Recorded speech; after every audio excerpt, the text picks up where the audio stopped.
Assalamualaikum students, in this video we will talk about the topic of depreciation. past papers हम देख रहे हैं board of intermediate education के, आपको explanation के साथ मिलेंगे।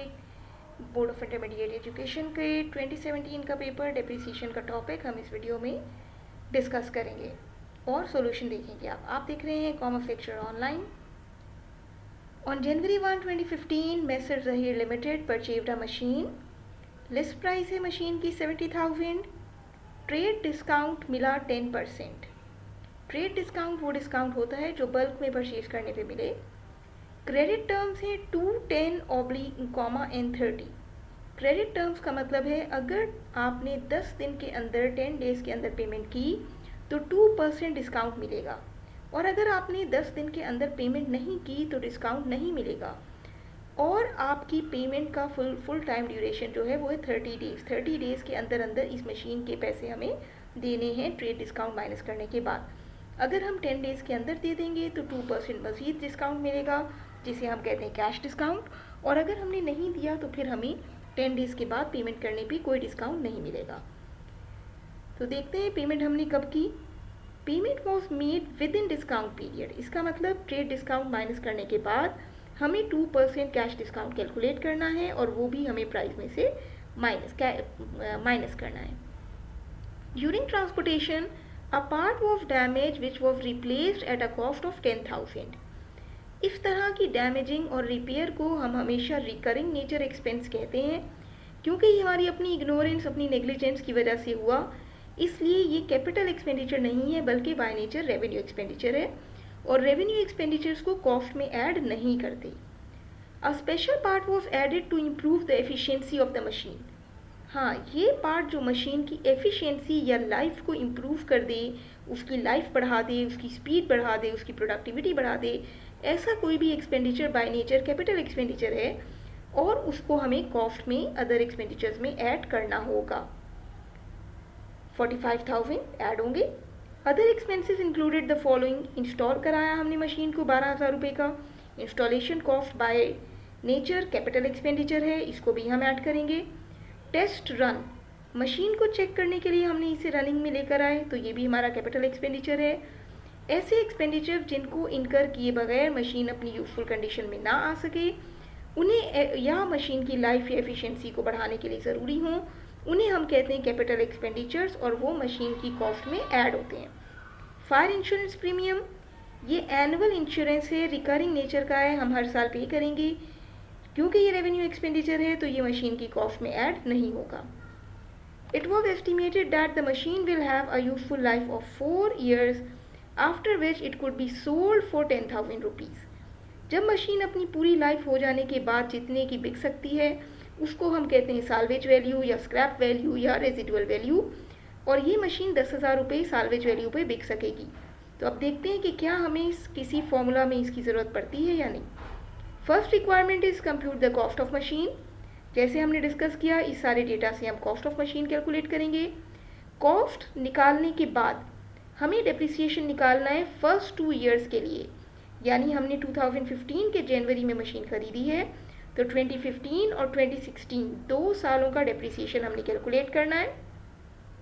किस मेथड से करना है जी? डिमिनिशिंग बैलेंस मेथड से हमने कैलकुलेट करना है। डिमिनिशिंग बैलेंस मेथड का फॉर्मूला होता है कॉस्ट मल्टीप्लाई बाय रेट, या फिर आप कह सकते हो book value multiply by rate.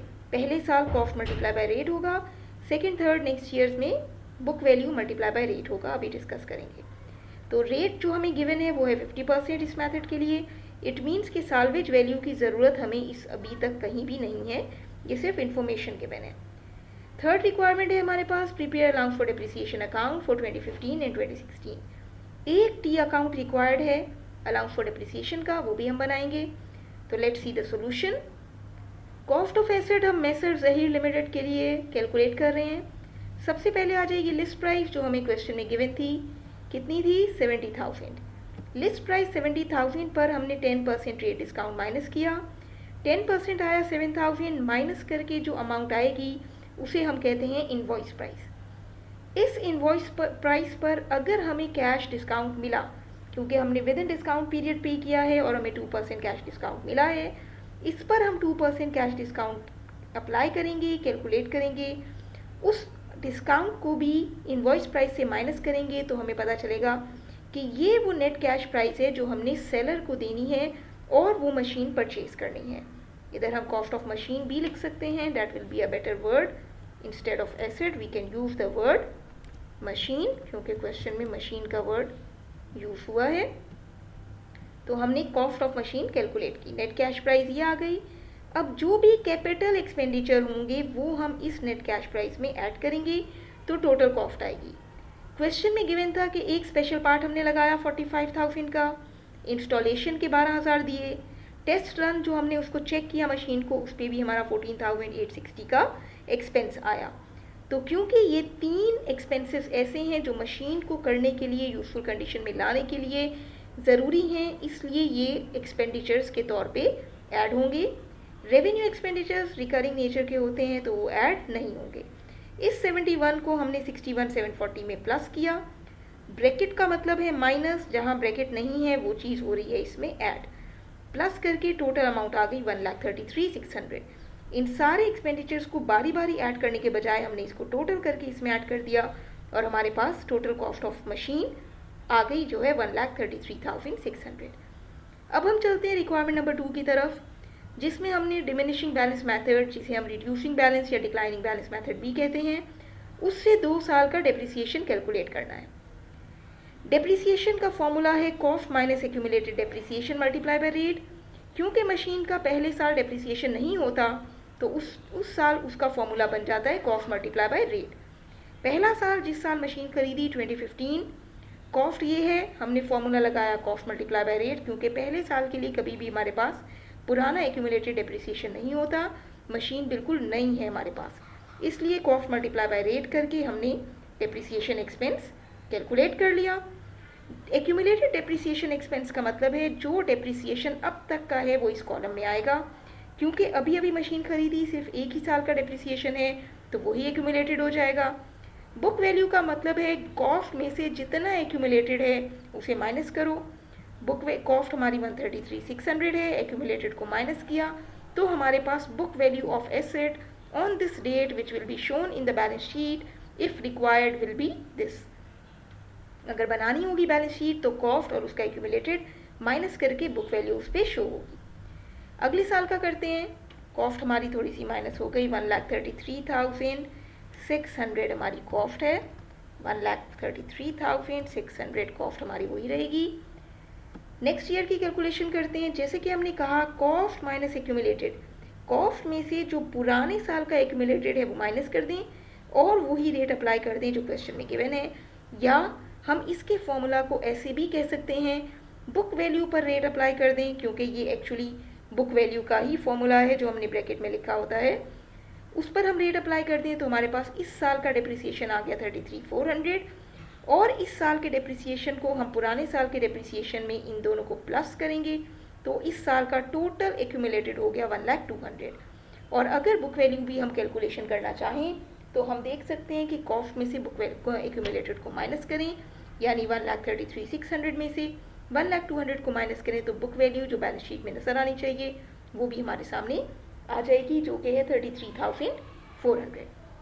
तो दिस वॉज रिक्वायरमेंट नंबर 2। हमने कैलकुलेशन भी कर ली डेप्रिसिएशन एक्सपेंस की यूजिंग डिमिनिशिंग बैलेंस मेथड। अब चलते हैं अपने रिक्वायरमेंट नंबर 3 यानी कि ledger account of accumulated depreciation की तरफ। Let's have a look. Accumulated depreciation का अकाउंट अपनी बैलेंस के साथ एक्यूमुलेट होता जाता है। इसके लिए इंट्रोडक्टरी वीडियोस में भी हमने बात की है, you can have a look on them. पहले साल की पोस्टिंग हम करेंगे, जनरल एंट्री रिक्वायर्ड नहीं है इसलिए हम डायरेक्ट लेजर में ही पोस्टिंग कर रहे हैं। 2015 दिसंबर 31 का हमारे पास कैलकुलेशन में आया था डेप्रिसिएशन एक्सपेंस 66,800। इसको हमने पोस्ट किया क्रेडिट में, क्योंकि एक्यूमुलेटेड या अलाउंस फॉर डेप्रिसिएशन का अकाउंट क्रेडिट होता है, वो हमने क्रेडिट किया। इस साल का बैलेंस हमने फाइंड आउट किया, बैलेंस कैरेट डाउन ये रहा। इस बैलेंस कैरेट डाउन के बाद हमने अकाउंट को रूल ऑफ किया और यही बैलेंस कैरेट डाउन जो इस साल के आखिर में हमारे पास है, अगले साल की जनवरी 1 को ब्रॉड डाउन बैलेंस बन जाएगा, जैसे हम फर्स्ट ईयर के लेजर अकाउंट्स में देखते थे। फिर हम इस साल के डेप्रिसिएशन एक्सपेंस की एंट्री की पोस्टिंग दिखाएंगे। इस साल के डेप्रिसिएशन एक्सपेंस की पोस्टिंग है 33,400। फिर हमारा अकाउंट 33,400 से क्रेडिट हुआ, ये और ये दोनों अमाउंट्स ऐड होके बैलेंस क्रेडिट डाउन बन गया। ये अमाउंट हमारी यहाँ पे गलत है, इस अमाउंट को हमने लिखना है 100,200, क्योंकि ये हमारा एक्यूमुलेट हो गया 100,200